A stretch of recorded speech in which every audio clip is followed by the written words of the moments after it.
Hello दोस्तों, welcome to my channel. और आज अनुपमा में आप देख सकते हैं कि जब आद्या बोलती है कि आपको इससे क्या मतलब, मेरे पर इतने ऑर्डर मत दे दीजिए। तो यहाँ आद्या को डराते हुए बोलती है, ठीक है तुमको फिर फीवर हो जाएगा, पॉप्स तुम्हारे पीछे रहेंगे तो श्रुति का कौन ध्यान रखेगा, देख लो तुमको दवा खाना है कि नहीं खाना टाइम पर। तब वो डर जाती है और बोलती है कि आप दवा ला कर दीजिए और ब्रेकफास्ट भी दीजिए। और उसके बाद चली जाती है अनुपमा और बोलती है, कब तक मैं इनको झेलूँगी, जल्दी शुरू ठीक हो जाए तो मैं इनको यहाँ से भगा दूँगी। और यहाँ पर टीटू आकर सब बच्चों के साथ खेल रहा है क्योंकि उसको अंश के दिल को जीतना है। और अंश को दिखा कर बता रहे कि मेरे जैसा क्रिकेटर कोई नहीं है, मुझे कोई नहीं हरा सकता। और यह अंश सब सुन रहा होता है। फिर उसके बाद वो आकर बोलता है कि मैं आपको हरा दूंगा। और वो अपने टीटू के साथ खेलने लगता है, एंजॉय करने लगता है उसके साथ। सब देखकर इस चीज़ को खुश हो जाते हैं कि हाँ अंश अब थोड़ा सा घुलने मिलने लगा। और ये देखकर बनराज बहुत गुस्से में आ जाता है कि ये क्या हो गया, टीटू क्यों इतना घुसे जा रहा। और जितना कोशिश कर रहा बनराज वो टीटू को अंश को अलग नहीं कर पा रहा, वो गुस्से में एकदम देख रहा होता है।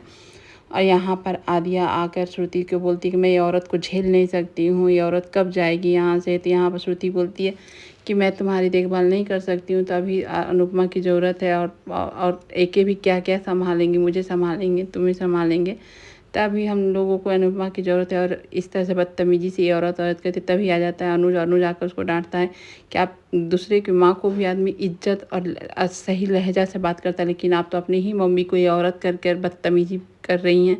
आपको बार बार समझा कर मैं थक चुका, लेकिन आपकी बदतमीज़ी कम नहीं होती है। तो यहाँ पर आद्या बोलती है कि वो क्यों इतना इंटरफेयर करती है, मुझे पसंद नहीं है, मुझे वो पसंद ही नहीं है, क्यों यहाँ आकर मेरी ज़िंदगी में दखल अंदाज़ी करती है। यहाँ पर अनुज बोलता है कि आपके लिए वो दिन रात परेशान थी, हम लोग यहाँ नहीं थे, आपका फीवर था, आपको दिन रात सेवा की, पट्टी दी, काढ़ा दिया, और आपको कोई मतलब नहीं, आप जल्दी से तैयार हुई, आपको कहीं लेके जाना। और वो बोलकर निकल जाता है। और यहाँ पर कंपटीशन के लिए अनुपमा बहुत टेंशन में रहती है कि वाइल्ड कार्ड कंपटीशन है, कैसे करती है। हाँ अनुज बोलता है तुम सब ठीक कर लोगी, तुम्हारा इतने साल का एक्सपीरियंस है, तुम्हारे जितने प्रॉब्लम आए तुम सब पे सही उतरी हो, तुम ये क्या चीज़ है, तुम इसको भी से जीत जाओगी और सही कर लोगी। तो यहाँ ये बातें देख कर अनुज और अनुपमा का श्रुति वहाँ पर आ जाती है। आदि आदिया देखती है कि लोग कितने घुल मिल गए हैं, ऐसी रहा तो बहुत जल्दी अनुपमा यहीं रह जाएगी, मैं क्या करूँगी फिर।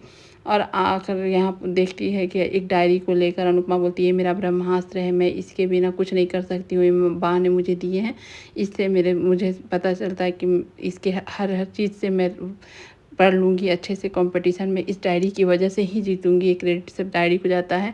अगर मैं अनुज बोलता है नहीं जीतती तो क्या करोगी, नहीं जीती तो मैं इंडिया वापस चली जाऊँगी, और जीत गई तो मैं यहीं रहूँगी। सुन लेती है आद्या। और आद्या सुनकर सोचने लगती है कि अब उसे क्या करना। और आकर यहाँ पर आकर अनुज पर चिल्लाती है कि पॉप्स आप मुझे रेडी होने के लिए बोलकर आप यहाँ पर गप्पे कर रहे थे। यहाँ पर अनुज बोलते हैं यहाँ गप्पे नहीं कर रहे थे, हम लोग बातें कर रहे थे, थोड़े तमीज़ से बात करते हैं। यहाँ पीछे से अनुपमा उसको अनुज को बोलती कुछ मत बोले, और अनुपमा वहाँ से चली जाती है। और यहाँ बोलती है श्रुति को कि यहाँ देखने आई हैं और यहाँ गप्पे ना करें, अपने काम पर ध्यान दें। और वहाँ से अनुपमा चली जाती है सुनकर।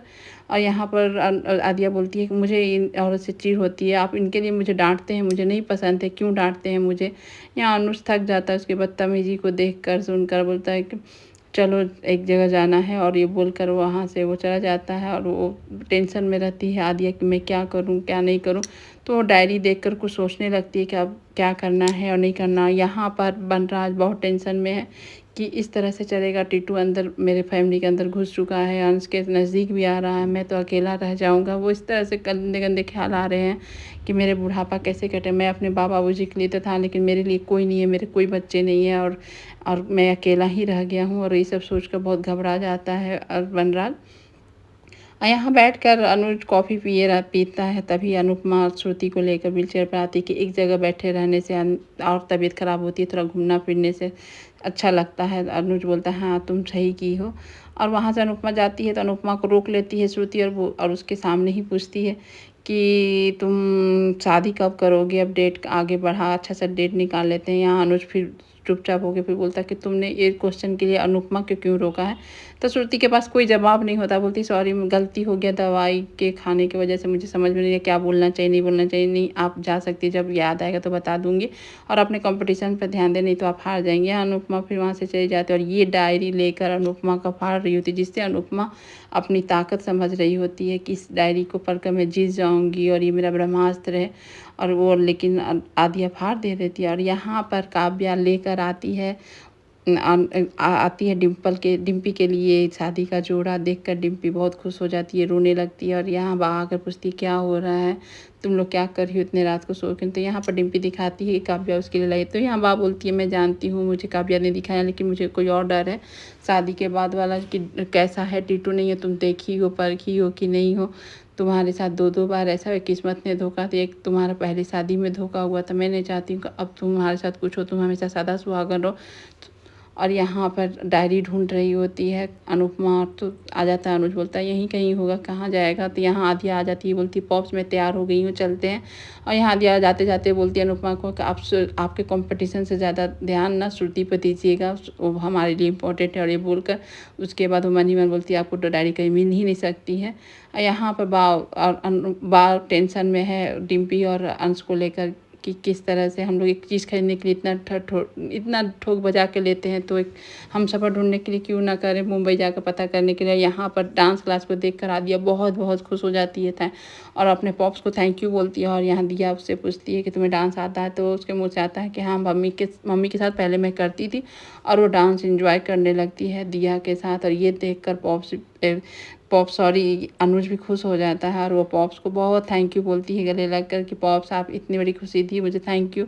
उसके बाद अनुज अपने मन में बोलता है कि ये थैंक यू तो अनुपमा डिजर्व करती है, क्योंकि वो आपके लिए सरप्राइज प्लान की थी आपकी खुशी के लिए, आपको पता भी नहीं। और यहाँ पर अनुपमा को वीडियो बनाकर अनुपमा को भेजता, अनुपमा देख कर बहुत खुश हो जाती है और अनुपमा को थैंक यू बोलता है तो अनुपमा बोलती है कि नहीं मैंने जो गलती की थी उसकी भरपाई मैं कर रही हूँ, उसमें कोई थैंक यू नहीं है, मेरी बेटी खुश रहे।